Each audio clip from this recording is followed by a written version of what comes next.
Hi, this is Dr. Culkin once again, here to discuss Topic 9. After John F. Kennedy was assassinated in November 1963, Lyndon Johnson became president.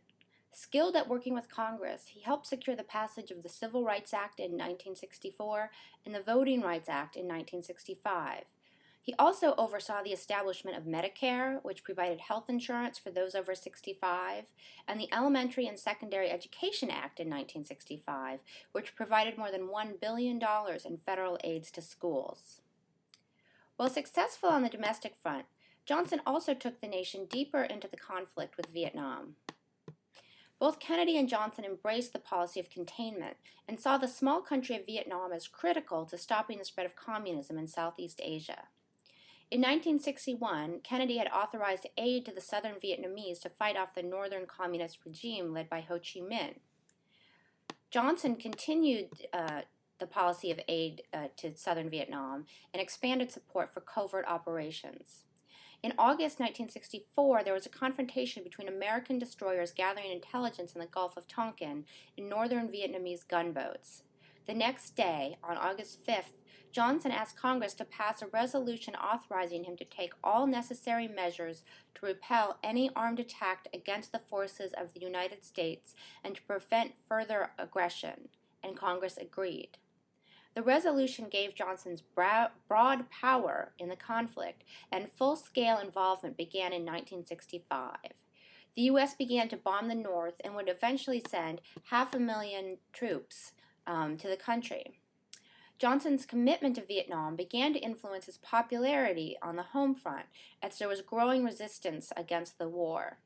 Protests began in 1965, primarily in universities at first. Discontent eventually expanded beyond students, and LBJ became increasingly unpopular, especially after it became clear after the Tet Offensive that the U.S. was not, in fact, winning the war. Johnson decided not to run for president for a second full term, and the Republican Richard Nixon was elected in November of 1968. Nixon had a three-part approach towards Vietnam: gradual withdrawal of American troops and the training of southern Vietnamese troops to take over combat, renewed bombing, and hardline negotiations. A truce was finally signed in early 1973. In return for the release of prisoners of war, the U.S. would withdraw its troops. Within 2 years, South Vietnam and Communist North Vietnam would merge and become a communist country.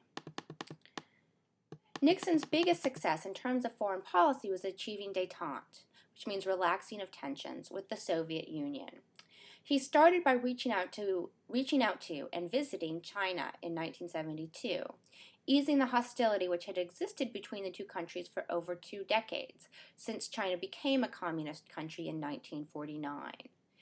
Because the USSR saw China as an adversary, the relationship between China and the U.S. caused anxiety, and thus the Soviets also reached out to the U.S. Soon Nixon and the Soviet leader Brezhnev signed documents which limited the number of certain kinds of missiles which both countries could have. In 1977, détente collapsed.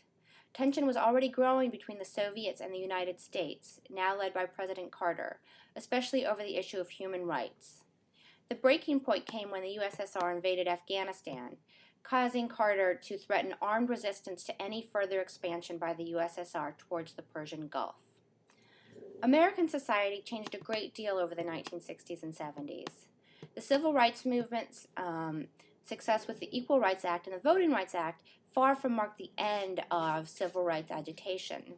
The movement, however, changed over time as African Americans grew frustrated over the slow pace of developments, such as achieving economic equality. The Student Nonviolent Coordinating Committee became an all-African American institution, and despite its name, was no longer committed to the idea of nonviolence. At the same time, other groups, including Mexican Americans and Native Americans, were inspired by the success of the civil rights movement and began to lobby for their rights and respect for their cultures. The women's rights movement also emerged. The Civil Rights Act of 1964 had included gender as a protected category, and women began to demand equal pay and access to all of the professions.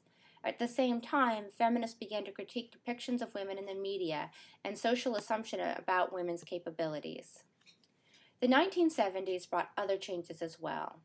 Watergate and the failure in Vietnam left the country distrustful of government and concerned about the United States' position in the world.